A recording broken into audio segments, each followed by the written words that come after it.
વિદ્યાર્થી મિત્રો, આપણે પ્રકરણ 3 વિદ્યુત રસાયણમાં હવે નવો મુદ્દો ભણવાનું શરૂઆત કરીએ ત્યારે આપણે હું દિલીપભાઈ શાહ જૈન વિદ્યાલયમાંથી તમને જે અત્યાર સુધીમાં જે મુદ્દાઓ આપણે તૈયાર કર્યા છે એ તમે કમ્પ્લીટ સરસ રીતે તૈયાર કર્યા હશો. અને આજે નવા લેક્ચરમાં જે જઈ રહ્યા છે વિદ્યુત વિભાજ્ય દ્રાવણોની વાહકતા.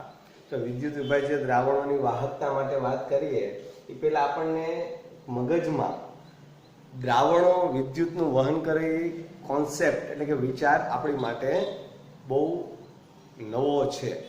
તમે અત્યાર સુધી તમે જે અભ્યાસ કરતા હતા તેમાં આપણે એમ કહેતા હતા કે ભાઈ ધાતુ એટલે કે કોઈ વાયર લઈએ તો કે વિદ્યુતનું શું વાહક છે, કોઈ પીસ ટુકડો લઈએ તો કે વિદ્યુતનું શું વાહક છે.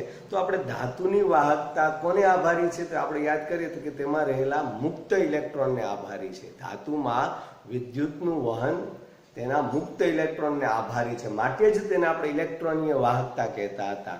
જ્યારે દ્રાવણમાં વિદ્યુતનું વહન માત્ર આયનો દ્વારા થાય છે અને માત્ર આયનો દ્વારા થતું હોય વિદ્યુતનું વહન દ્રાવણોમાં, ત્યારે એની વાહકતાને આપણે આયનીય વાહકતા કહેતા હોઈએ છીએ. હવે આયનીય વાહકતા કહેતા હોય ત્યારે વિદ્યુત વિભાજ્ય દ્રાવણોમાં આપણે 11મા ધોરણમાં ભણ્યા છે કે બે પ્રકારના વિદ્યુત વિભાજ્ય દ્રાવણ હોય. પ્રબળ વિદ્યુત વિભાજ્ય જેનું આયનીકરણ મહદ અંશે થાય, જ્યારે બીજો પ્રકાર હતો નિર્બળ વિદ્યુત વિભાજ્ય જેનું આયનીકરણ અતિ અલ્પ પ્રમાણમાં થાય. તો વિદ્યુત વિભાજ્ય એટલે શું તો કે જે સંયોજનને અથવા જે પદાર્થને આપણે પાણીમાં ઓગાળતા તેનું આયનીકરણ થાય એટલે આયનો છૂટા પડે અને આયનો છૂટા પડશે એ જ વિદ્યુતનું વહન કરશે. તો આપણે એ આયનીય વાહકતા સમજીએ, દ્રાવણમાં આયનો દ્વારા થતી વાહકતા સમજીએ એ પહેલા અમુક જે શબ્દો છે, પર્યાયો છે એ સમજવા ખૂબ જરૂરી છે. કયા કયા પર્યાયો? તો આપણે અત્યારે હું પહેલા તમને 4 પર્યાય સમજાવું છું. અવરોધને આપણે ઇંગ્લિશમાં બોલીએ છીએ રેઝિસ્ટન્સ, અને રેઝિસ્ટન્સ કહેતા હોવાને કારણે તેને આપણે આર વડે દર્શાવીએ છીએ. હવે અવરોધ માપવું હોય તો કયા સાધનનો ઉપયોગ કરી શકાય તો કે આપણે ફિઝિક્સમાં પ્રયોગો પણ કરશું. વિસ્ટન બ્રિજ નામના સાધનનો ઉપયોગ કરી અવરોધ માપી શકાય છે. અવરોધ આર નું મૂલ્ય શોધવું છે તો આર કેટલો હોય તો કે લંબાઈના સમપ્રમાણમાં, એટલે જેમ લંબાઈ વધતી જાય એમ અવરોધ વધતો જાય, અને આડછેદના ક્ષેત્રફળના વ્યસ્ત પ્રમાણમાં, એટલે અવરોધ આર લંબાઈના સમપ્રમાણમાં અને આડછેદના ક્ષેત્રફળના વ્યસ્ત પ્રમાણમાં છે. હવે જો આપણે ચલન દૂર કરીએ તો અચળાંક મૂકવો પડે, એટલે આપણે ચલન દૂર કરી સમપ્રમાણતા અચળાંક જે મૂક્યો છે જેને આપણે રો વડે દર્શાવીએ છીએ. બરાબર, આ રો વડે દર્શાવીએ તો એને શું કહેશું? રોને તો રોને પ્રતિરોધકતા અથવા વિશિષ્ટ અવરોધ કહેવામાં આવે છે.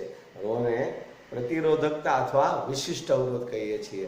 અવરોધનું એકમ આપણે જો મિત્રો યાદ રાખજો, હવે તમારે દરેક રાશિ જે આવશે ભૌતિક રાશિ એના એકમો આપણને ખ્યાલ હોવો જોઈએ. તો અવરોધ આર નો એકમ ઓહમ, સંકેતમાં લખું તો આપણે ઓહમનો આપણે આ સંકેત વાપરીએ છીએ. અને એસઆઈ યુનિટમાં જો આપણે અવરોધનું મૂલ્ય જોતું હોય તો kilogram into metre square, kilogram into metre square છેદમાં સાયમન્સ ક્યુબ ડિવાઇડ ઇન્ટુ એમ્પિયરનો સ્ક્વેર. જો તમને યાદ ન રહે તો આપણે એમ બોલાય કેજીમાં 2, કેજીમાં 2 સાહેબ 32, કેજીમાં 2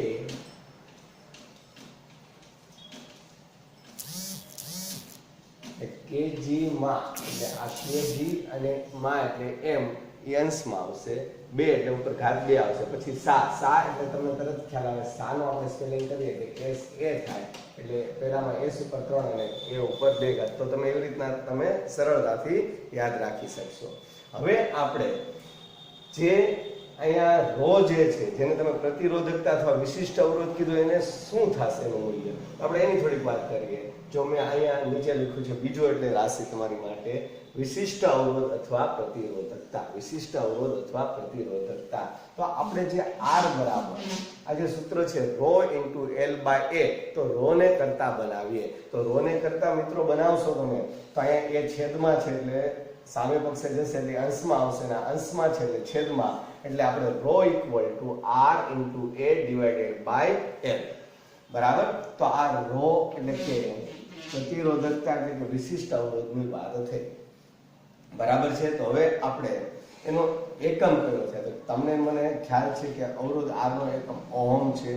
એ એટલે ક્ષેત્રફળ, તો ક્ષેત્રફળનો એકમ લંબાઈ ગુણ્યા પહોળાઈ અથવા લંબાઈ ગુણ્યા લંબાઈ, આપણે ક્ષેત્રફળ એટલે શું થશે? બે રાશિ, બરાબર?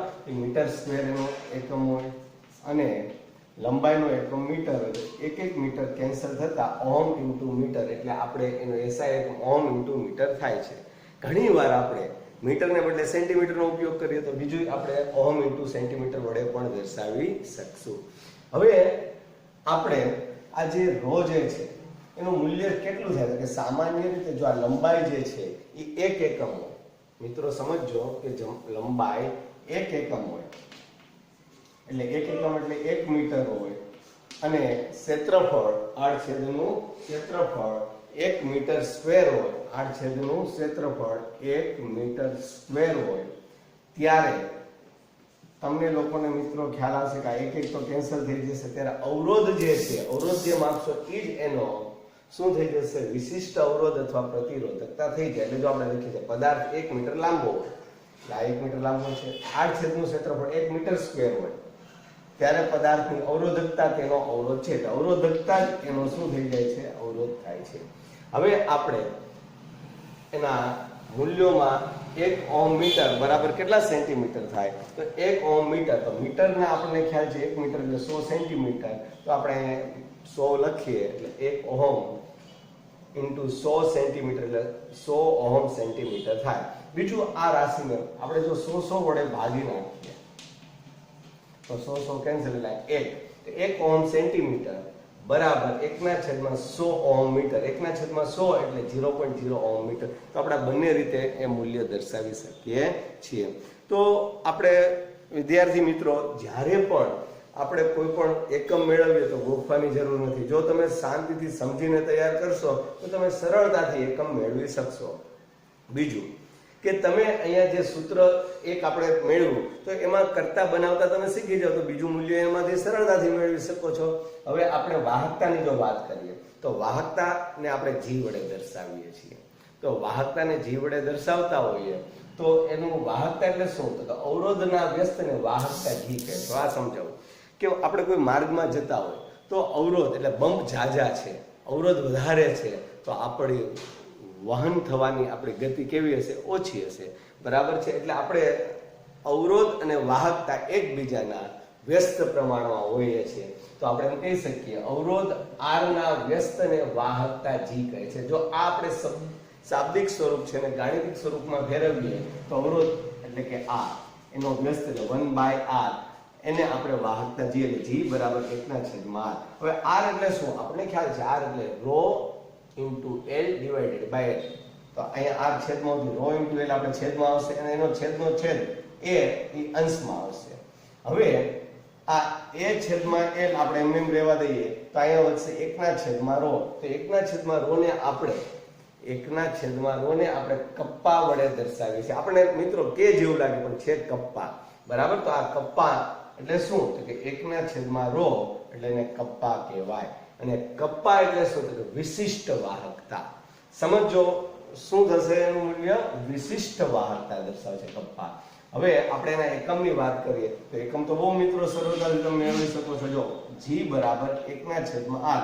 તો r નું આપણને એકમ આવડવો જોઈએ. તો r નો એકમ બધાને તમને મને આવડે છે. r નો એકમ શું છે? અવરોધ. અવરોધનો એકમ થાય ઓહમ. તો અહીંયા 1/ઓહમ એટલે 1/માં જો ઓહમ લખું તો તમે કહી શકો કે ઓહમ ઇન્વર્સ થાય. એક એકમ કયો થાય? Ohm inverse. બીજો ઓહમ ઇન્વર્સ એટલે આપણે એને કહીએ છીએ મો. અને એસઆઈ સિસ્ટમમાં એને આપણે સિમેન્સ વડે દર્શાવીએ છીએ. શેના વડે દર્શાવીએ છીએ? સિમેન્સ. આ બરાબર મિત્રો યાદ રાખજો કે વાહકતાનો એકમ સિમેન્સ, ઓહમ ઇન્વર્સ અને મો થાય છે, બરાબર છે? એટલે આપણે જ્યારે પણ આ વાત કરીએ ત્યારે આ માહિતી આપણી માટે જરૂરી છે. હવે બીજી થોડીક વાત કરીએ. વિશિષ્ટ વાહકતા. વાહકતા જો આપણે પેલા ભણ્યા અવરોધ, વિશિષ્ટ અવરોધ. હવે વાહકતા તો પછી આવશે વિશિષ્ટ વાહકતા.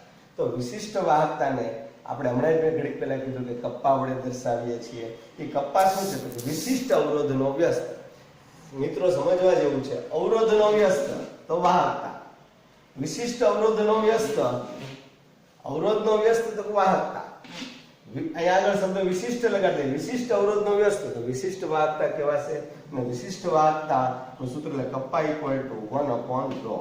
અને આપણને ρ નું જો એકમ આવડતો હોય તો કપ્પાનો એકમ મેળવતા આવડે.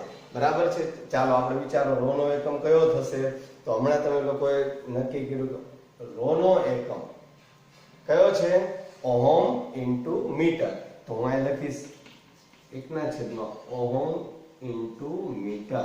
તો ઓહમ ઇન્વર્સ 1/ઓહમ એટલે શું બોલાશે? Ohm inverse. ઓહમ ઇન્વર્સ એટલે સાયમન્સ મીટર ઇન્વર્સ અથવા સાયમન્સ સેન્ટીમીટર ઇન્વર્સ થાય. ના આયુપીએસસી હવે સ્વીકાર્યું છે કે આપણે વિશિષ્ટ વાહકતાને બદલે વાહકતા જ શબ્દ વાપરશું. એટલે તમે ખાસ ધ્યાન રાખજો કે વિશિષ્ટ વાહકતા હવે આપણી માટે વાહકતા તરીકે પ્રચલિત થશે. અને આપણે 1 સાયમન્સ સેન્ટીમીટર ઇન્વર્સ બરાબર 100 સાયમન્સ મીટર ઇન્વર્સ થાય. જો અહીંયા ગોટાળો થશે તમને, કારણ કે તમે અહીંયા જે સૂત્ર લખ્યું હતું ત્યારે તમે લોકોએ શું લખ્યું હતું યાદ કરશો તો તમને ખ્યાલ આવશે કે 1 ઓહમ મીટર બરાબર 100 ઓહમ સેન્ટીમીટર. તો હવે તમે અહીંયા આવશો તો તમને તો અહીંયા શું દેખાય છે? જો મિત્રો 1 અહીંયા 100 ઓહમ સેન્ટીમીટર, આપણે તો શું વાંચવાના? સેન્ટીમીટર વાળું કંઈક છે તો અહીંયા આપણે 100 જ આવે. તો જોજો કે આ વ્યસ્ત સંબંધ છે. તો તમને આ વ્યસ્ત સંબંધથી આ કેવી રીતના એવી આપણે જરાક ચર્ચા કરી લઈએ. સાયમન્સ મીટર ઇન્વર્સ અને સાયમન્સ સેન્ટીમીટર ઇન્વર્સમાં કેવી રીતના સંબંધ થઈ શકે? તો આપણને ખબર છે કે આ મીટર ક્યાં આવશે? છેદમાં, એટલે સાયમન્સ છેદમાં મીટર. અહીંયા થાય સાયમન્સ છેદમાં સેન્ટીમીટર. બરાબર છે અહીંયા સુધી? તો તમને હવે આપણને એ પણ ખબર છે કે 1 મીટર હોય તેના સેન્ટીમીટર કેટલા થશે? 100. બરાબર છે. તો અહીંયા 100 થાય તો ક્યાં અને કેવી રીતના દર્શાવવા જોઈએ વિચારો. 1 મીટરના સેન્ટીમીટર કેટલા થાય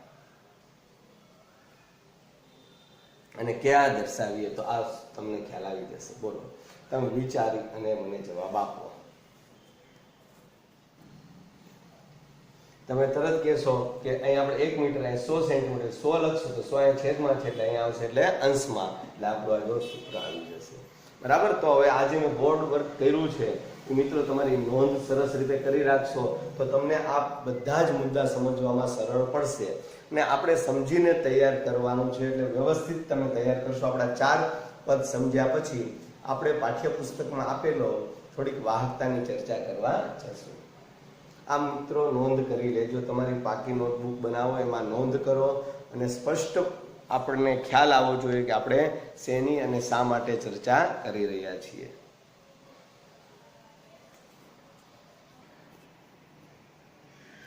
વિદ્યાર્થી મિત્રો, આપણા કોષ્ટક 3.2 માં જોઈ શકીએ છીએ કે જુદા જુદા વાહક પદાર્થોની વાહકતા જુદી જુદી છે. દાખલા તરીકે વાહકોમાં પહેલા લઈએ સોડિયમ, તો તેની વાહકતા 2.1 × 10⁻³ ત્યારબાદ કોપર તો 5.9 × 10⁻³ છે. બરાબર. તો સિલ્વરમાં 6.2 × 10⁻³ એટલે વાહકતા વધી. તો આ વાહકતા જુદી જુદી છે એ તમે જોઈ શકો છો. નીચે આપણે આવી રીતના કાચ અને ટેફલોન જે મટીરિયલ છે એની વાહકતા આપણને 10⁻16 એટલે અતિ અલ્પ આપી છે. તો આમ આના ઉપરથી આપણે કહી શકીએ કે જુદા જુદા પદાર્થોની વાહકતા જુદી જુદી હોય છે, એક સમાન હોતી નથી. તો વાહકતાને અનુલક્ષીને આપણે જે કહેતા હોય કે જુદા જુદા પદાર્થોની વાહકતા વિશાળ પ્રમાણમાં એટલે કે ખૂબ મોટા પ્રમાણમાં ચલિત એટલે કે ફેરફાર થતી હોય છે. બરાબર. હવે એ કોના ઉપર આધારિત છે? જે તે દ્રવ્યના સ્વભાવ ઉપર. મેં હમણાં જ તમને વાત કરી કે સોડિયમ કરતા કોપરની વાહકતા બદલાણી, કોપર કરતા તમે પછી નીચે સિલ્વરની વાહકતા છે બદલાય, સોનાની વાહકતા બદલાય, ગોલ્ડની. તો વાહકતા જે છે એ અંદર કયા પ્રકારનું મટીરિયલ એટલે કે કેવા પ્રકારનું દ્રવ્ય છે એની પ્રકૃતિ ઉપર આધારિત છે. એટલે વાહકતા એક કોના ઉપર આધારિત છે? એની પ્રકૃતિ. બીજું એનું બંધારણ. આપણે પ્રથમ પ્રકરણમાં એવા ભણ્યા કે એમાં કોઈની બીસીસી પ્રકારની રચના હોય એટલે કે અંતઃ કેન્દ્રિત પ્રકારની, અમુકની ફલક કેન્દ્રિત હોય. તો જે એની ગોઠવણી છે એના ઉપર પણ આધારિત છે અને તેની બાહ્યતમ કક્ષામાં આવેલા ઇલેક્ટ્રોન ઉપર પણ આધારિત હોય. હવે હું ધારો કે જે તે પદાર્થની અત્યારે હું મેઇન મુદ્દાની આપણે ચર્ચા કરીએ કે પદાર્થની વાહકતા તેના દ્રવ્યના ગુણધર્મો ઉપર આધારિત છે. આ ઉપરાંત જે તમે તાપમાને માપો છો એના પર પણ આધારિત છે. હું એક જ દ્રવ્ય લઉં અને તાપમાન જુદું જુદું હોય તો હું નીચા તાપમાને માપીશ તો વાહકતા વધુ આવશે અને ઊંચા તાપમાને માપીશ તો વાહકતા ઓછી આવશે. તો તો એનો અર્થ એવો થયો કે એ તાપમાન અને દબાણ ઉપર પણ આધારિત હોય છે. દબાણનું પરિબળ ઘન પદાર્થ હોવાથી બહુ ખાસ અસર કરશે નહીં, સિવાય કે બહુ મોટો ફેરફાર હોય. તો હવે આપણે ચર્ચા કરવા જઈ રહ્યા છીએ ત્યારે વાહકતાના આધારે પદાર્થને આપણે કેટલા પ્રકારમાં વેચશું? તો કે 4 પ્રકારમાં અત્યારે આમ વેચીએ. આમ મુખ્ય 3 પ્રકાર જ છે, પણ ચોથો આપણે અત્યારે નવો ડેવલપ થતો છે. તો પહેલો સુવાહક. સુવાહક એને આપણે ટૂંકમાં બોલીએ છીએ વાહક. તો ધાતુ અને મિશ્ર ધાતુ જેની વાહકતા અતિ વધુ હોય, વાહકતા વધુ છે, અત્યારે અતિ વધુમાંથી ખાલી આપણે શબ્દ બોલીએ છીએ વધુ, તો જે પદાર્થની વાહકતા વધુ છે તો એવા પદાર્થને આપણે વાહક પદાર્થો કહીએ છીએ. તો આવા વાહક પદાર્થોના ઉદાહરણ આપણે જીવનમાં જોવા જઈએ તો અનેક પ્રકારના આવે. કયા? તો કે ધાતુ અને મિશ્ર ધાતુ તો આવવાના જ છે. એ સિવાય અત્યારે નવા સંશોધન મુજબ કાર્બન બ્લેક, ગ્રેફાઇટ, આપણે જે પાવરમાં જે વાપરીએ છીએ સૂકા કોષમાં, એ ગ્રેફાઇટ અને કેટલાક કાર્બનિક પોલિમર પદાર્થો છે જેમાં મુક્ત ઇલેક્ટ્રોન દ્વારા, ઇલેક્ટ્રોનની હેરફેર દ્વારા વહન થતું હોય, એટલે આપણે એને ઇલેક્ટ્રોનની વાહકતા દર્શાવે. તો આમ ધાતુ, મિશ્ર ધાતુ, કાર્બન બ્લેક, ગ્રેફાઇટ અને કેટલાક કાર્બનિક પોલિમર પદાર્થો જે વાહક તરીકે ઓળખાય છે. બીજો પદાર્થ છે અવાહક. તો એમાં અવાહકનું ઉદાહરણ લઈએ તો કાચ અને સિરામિક દ્રવ્યો. આપણા ઘરે ફ્યુઝ બાંધેલો હોય છે, બરાબર? તો એ ફ્યુઝ જે છે એ સિરામિક દ્રવ્ય એટલે કે ચીનાઈ માટીનો બનેલો છે, તે અવાહક છે. જો સુવાહક હોત તો આપણે પકડવા જાત તો આપણને શોટ લાગે ને આપણને નુકસાન થઈ શકે. તો કાચ અને સિરામિક દ્રવ્યો છે જેની વાહકતા ઘણી ઓછી છે, ઓછી એટલે અતિ અલ્પ, અતિ અલ્પ હોવાથી એને આપણે અવાહક કહીએ છીએ. આપણે અવાહક પદાર્થો કાચ અને સિરામિક દ્રવ્યો. હવે આ વાહક અને સુવાહકની વચ્ચે એક સમૂહ જે આવેલો છે જેને આપણે અર્ધવાહક કહીએ છીએ. અર્ધવાહકની વાહકતા એટલે આપણે કોઈ પૂછે કેટલી હોય, તો વાહક અને અવાહકની વચ્ચેની હોય છે. હવે આપણે આના ઉદાહરણ લઈએ અર્ધવાહકના, તો કે સિલિકોન અથવા જર્મેનિયમ. આપણે અત્યારે પાઠ્યપુસ્તકમાં સિલિકોન લખ્યું, પણ આપણને ખ્યાલ છે સિલિકોન અથવા જર્મેનિયમ લઈએ, આ કયા સમૂહના તત્વો છે? 14મા સમૂહના. એટલે બાહ્યતમ કક્ષામાં 4 ઇલેક્ટ્રોન હોય. હવે એમાં ડોપિંગ એટલે એમાં મિશ્ર કરશું, શેને કરશું? ગેલિયમ.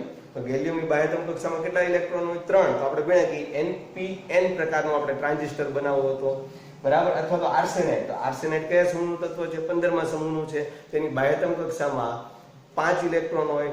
તો આપણે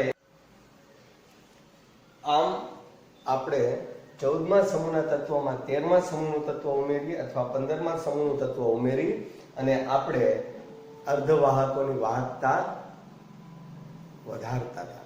અને એનો જ ઉપયોગ આપણે ઇલેક્ટ્રોનિક્સ ઉદ્યોગમાં ટ્રાન્ઝિસ્ટર અને બનાવવા માટે ખૂબ જ કરી અને આપણે અત્યારે ઇલેક્ટ્રોનિક્સ ઉદ્યોગનો વિકાસ અર્ધવાહકોના વિકાસને આધીન થયો છે એમ કહી શકીએ. હવે આપણે એની પછી પ્રકાર લઈએ અતિવાહકો. અતિવાહક એટલે શું?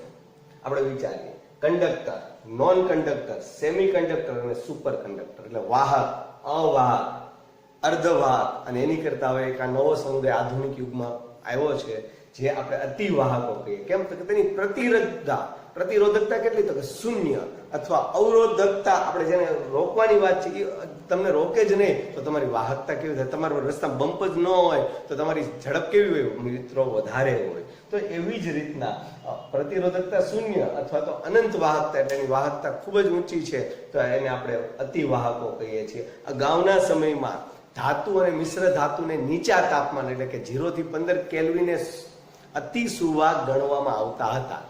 પણ હાલ નવા સંશોધન થયા એ મુજબ જે જાપાનમાં એના જે ચુંબકીય ટ્રેન ને જે બધું બનાવવામાં અતિ સુવાહકની મદદથી બનાવવામાં આવે છે. અને અતિ સુવાહક બનાવવા માટે સિરામિક દ્રવ્યો સાથે કેલ્શિયમ, બેરિયમ કે કોપરના એટલે ધાતુના ઓક્સાઇડ મિક્સ કરે એટલે એની વાહકતા જે હોય એ એકદમ વધી જાય સિરામિક દ્રવ્યોની. અને એટલે જ આપણે જો અત્યારના સમયમાં અસંખ્ય સિરામિક પદાર્થો સાથે મિશ્ર ધાતુના ઓક્સાઇડો કરવામાં આવે અને ઊંચા તાપમાને, મિત્રો આ સમજવા જોઈએ, ઊંચા તાપમાને એટલે જો અહીંયા 150 કેલ્વિન તાપમાને પણ તે અતિ વાહક તરીકે વર્તે છે. તો આમ અત્યારે આ નવો સમુદાય આપણો જે છે એ અત્યારના ઉદ્યોગો માટે ખૂબ જ આ મહત્વનું પરિબળ છે. તો હવે આપણે એમ કહી શકીએ કે ધાતુઓમાં જે વિદ્યુતનું વહન થયું એ વિદ્યુતનું વહન કોને કારણે થયું? તો કે ધાતુમાં વિદ્યુતનું વહન તેમાં રહેલા મુક્ત ઇલેક્ટ્રોનને કારણે થયું. તો એ ઇલેક્ટ્રોન દ્વારા થયું ને ધાત્વિય અથવા ઇલેક્ટ્રોનિક વાહકતા કહેતા હતા. એ ઇલેક્ટ્રોનના ફેરફારને આધારે થતો હતો. તો આ વાહકતા જે ધાતુની વાહકતા છે કયા પરિબળો ઉપર આધારિત છે? તો કે ધાતુના સ્વભાવ એટલે કે પ્રકૃતિ અને બંધારણ. બંધારણ એટલે આપણે એની રચના જે પ્રથમ પ્રકરણમાં ચર્ચા કરી ગયા કે સાદી અથવા આંતર સંકુલિત એટલે કે કઈ ડીસીસી, એફસીસી, એચસીપી કઈ રચના છે એના ઉપર.